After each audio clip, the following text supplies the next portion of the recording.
Right now, families and young adults across the country are planning their annual spring break trip to get out of the cold and into the sun.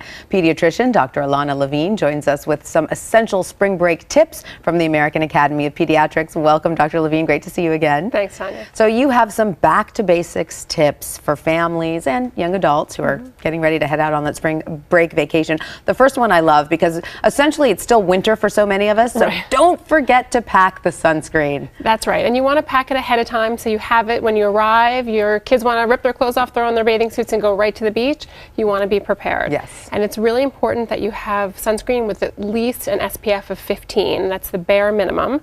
And that you follow some basic guidelines to make sure that your children won't get a sunburn. For a lot of us, this really is our first exposure to the sun after the long, exactly. cold We're winter. Pale and pasty right now. We really need a little protection before we head out there, right? That's right. So we need a minimum of SPF 15. Right. What about if we have infants, though, below the age of 6 months? Great question. I get this question all the time in my office because a lot of the sunscreens will say not to be used on babies under the age of 6 months. However, I feel that it's more important to protect your children should they go outside. Rule number one, definitely if you can keep your young infants inside, that's preferable. You certainly Enough. Right. Okay. They need Even some with this, sunscreen too. all this great SPF clothing that's now available. Even on my own kids, I put the sunscreen on underneath the SPF clothing, which I do have them wear because I just think it's better to have a double barrier. And you have some tips on getting the kids excited about sunscreen because sometimes it's such a struggle to get the sunscreen on. Well, thankfully, there are all these fun products now. So one of the products that the kids love is the spray because I think it's fun to do and they just sort of stand with their arms out and you can spray them. You want to rub it in afterwards.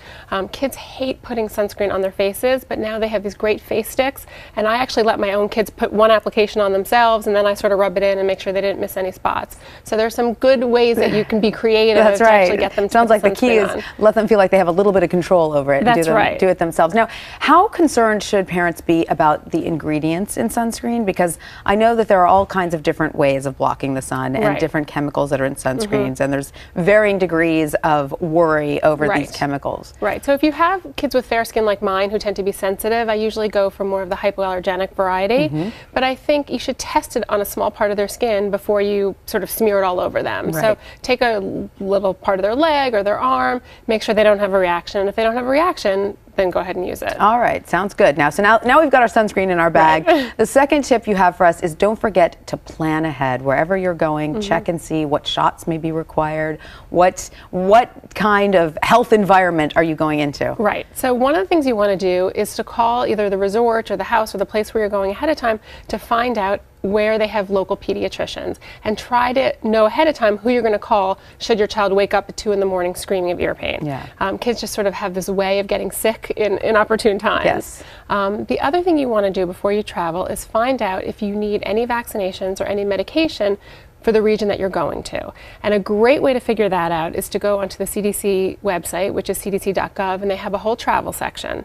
You can't just look at the country, you have to look at the specific area, because for, let's say, malaria prophylaxis, for one, some of the malaria is resistant to certain medications, so you need to find the medication that's right for the bugs that are actually in the area that you're going to. Now, so this is very specialized. for international travel we're talking about, right? This is international travel. Domestic travel, there wouldn't be shots needed. No. Although I do recommend routinely that all children be vaccinated against hepatitis A, starting as young as 18 months is when I do it in my practice, because that's a foodborne illness that's on sort of unwashed fruits and vegetables and things, and you never know who's washing your fruits and vegetables. So that's something I actually routinely recommend for anybody who's traveling. Absolutely. Now, what about, it can be a scary situation if it's your first time for your kids out on a boat, obviously. What are some tips there? Okay, so the first thing is you want to make sure that the boat is being run by a licensed operator. So even if you used to take a boat out when you were younger and you feel that you know what's going on, don't take the boat out yourself. Don't take the boat out. No, really, it's much safer to have somebody who knows what they're doing and they're familiar with the water. The next thing is life jackets. Everybody needs to wear them. You need to set a good example for your children. So you want to put them on your children, but you want to put them on yourself also. Good point. Yeah, and you want to make sure that they fit properly. You know, to buckle up straps that don't really fit, and then, you know, you fall over in the water and it goes flying off your child. That's not going to be helpful. They're supposed to be quite snug. So they're supposed to be snug across. Right. All right. Okay, good. Well, so now we've got our sunscreen, we've got our hats, our sunglasses, we're on our boat, everything's good. But let's talk a little bit about teenage safety, because this is the terrifying point for many parents when their child may be going out on a vacation for their first time alone. Exactly. So, right, I can't even imagine it, actually. And sometimes it's a senior year of high school, sometimes it's freshman year of college. The most important thing parents can do is talk to their teens before they go away.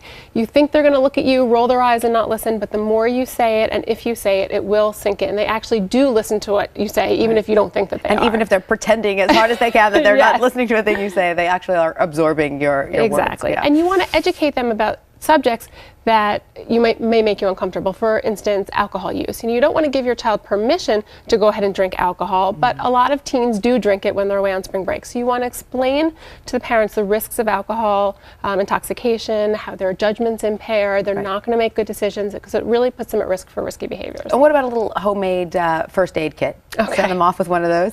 Sure. I mean, they should have the things that they need. So you want to pack some Tylenol, Advil, Motrin for fever, for headache, pain. If they get insect bites, hydrocortisone is good. Should they have an allergic reaction, Benadryl is good. It's good to be prepared. Make sure they're prepared like a boy or Girl Scout, right? Exactly. I guess that's a good thing for any family to carry along with them on a trip, right? That's right. Those are the items that I always keep in my travel bag. I always have a thermometer. I always have some sort of fever reducer. I always have Benadryl in case of an allergic reaction. And I always have hydrocortisone cream for the bug bites, because whenever we go away on a beautiful tropical vacation, we all end up with insect Always bites. happens. You're right. You know, last time we went to Mexico, my infant started throwing up out of the blue. Of course, you know, luckily there was a doctor there, but I thought about your point where you just have to make sure that you know the lay of the land, where the doctors are, where the medicine is, exactly. the rest of it. All right, Dr. Ilana Levine, thank you so much for all these great tips. And for more spring break safety tips, visit the American Academy of Pediatrics at aap.org. And of course, check out our health page at abcnews.com for health and wellness advice that's good to know.